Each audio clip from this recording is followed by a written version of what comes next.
Today we're going to be looking at the Mount Coast T1, the long distance trail shoe for ultramarathons. Let's get to it. So let's take a look at this Mount Coast T1. Now, full disclosure, Mount Coast very kindly sent me this Mount Coast T1 to test. Now, the views and opinions you're going to hear are going to be mine alone, and Mount Coast, I'm not going to hear them before everybody else. I do have the P1 and I do have the R1, and I absolutely adore both of those shoes. So when Mount Coast said to me, can we send you a pair of T1s?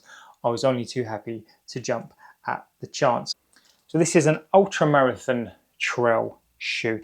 Now this is not out just yet, but Mount Coast are taking pre-orders as of the 26th of May. Let's take a look at some of the stats now of the T1.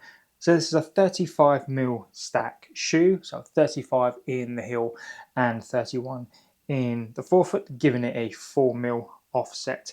In terms of weight, this is a 9-ounce shoe, which is ridiculous for a trail shoe that's really light, or 255 grams in a size 9. So they've managed to keep that weight down, but also giving you a good stack within the shoe. Midsole now of the Mount Coast T1. So there's something in here called outsole, which is their own material. It's a PEBA based nitrogen infused supercritical foam, which is 50% lighter than EVA, was offering 45% more energy return, which I think is fantastic in a trail shoe. Now this is in all the other shoes that I've tried out, the S1, the R1 and the P1. Now this is a circular cell bipolymer by BASF, which is a P-Bax balanced polymer in here as well. So that's what outsole is. So it gives you that performance, it gives you that propulsive feeling, whilst also having this amazing grip at the bottom of this T1 trail shoe. There is a Vibram mega grip outsole on this T1, if you can see that there. So these lugs on here are quite big and they do protrude, giving you that amazing grip, and I can't wait to test that out. Considering they have that outsole on there, to keep this at a 9-ounce shoe, I think is absolutely fantastic. There is a tune fit system for custom fit, and I absolutely think this is great on the Mount Coast shoes. What it does mean is, as it says on the tin, you can tune this shoe to make yourself more comfortable, which is really key when you're on a long run, because your feet do tend to expand. So having that ability on the fly to be able to make you more comfortable, I think is invaluable in all these Mount Coast shoes. Ultimately, these are ultramarathon shoes, and I think that's a really great feature to have on this type of shoe. Now the upper is woven from a high strength fabric, which is 35% recycled yarn. Now I'd be really interested when I take this out to see if it can dissipate heat really well, how comfortable it is on foot, particularly on those longer runs, and basically in general how that upper feels being recycled material. In hand, the Mount Coast T1 for a trail shoe feels extremely light, even with the Vibram grip, the mega grip on the outsole here. Now this is a 9-ounce trail shoe. Now my experiences of trail shoes haven't been vast, but comparing it to something like the Caldera from Brooks, which is I think about a 12-ounce shoe, again there's lots of grip but really thick foam in this shoe. Now I am really looking forward to testing this out. Now this is a 35mm stack, and as you just saw there, when comparing to the Brooks,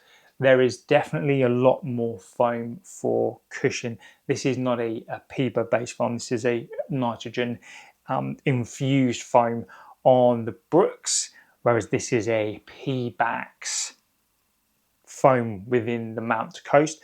I'm really looking forward to see if this can sort of compete with that cushion.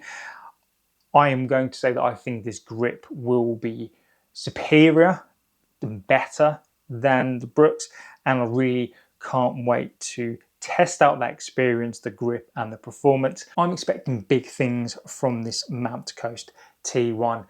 Judging by the R1 and the P1 that I have, the P1, even though that's a stability shoe, is an absolutely killer of a shoe for the price, for how long it will last, the performance. It's a propulsive stability shoe that definitely does more than that, and if you don't need stability in your shoes, it will suit you perfectly fine.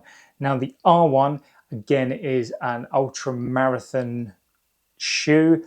I've taken that on many long runs and absolutely fantastic. The grip for road and the performance in that shoe is first class. I planned to take the R1 on an ultra marathon that I'm doing next week. On that run, there are big segments that are road and big segments that are trail. So now that this has come in time for that, I'm going to be doing some testing on this throughout the next week or so. And I might switch up, depending on how this performs, to the ultra marathon instead of the R1. So the R1 is the shoe that I'm planning to use. However, I might give this a really good test on 100k to see how this performs and feed that back to you with the performance and how the tune fit feels underfoot, the performance of this P-Bub based midsole and the grip of the Vibram outsole. On that note, please don't forget to like, favorite and subscribe. Give it a thumbs up. What do you think of the Mount Coast T1? Have you tried the other shoes in the Mount Coast range? Let me know in the comments and I'll get back to you as soon as I can. So again, thank you for watching, and of course I'll see you on the next one. Take care.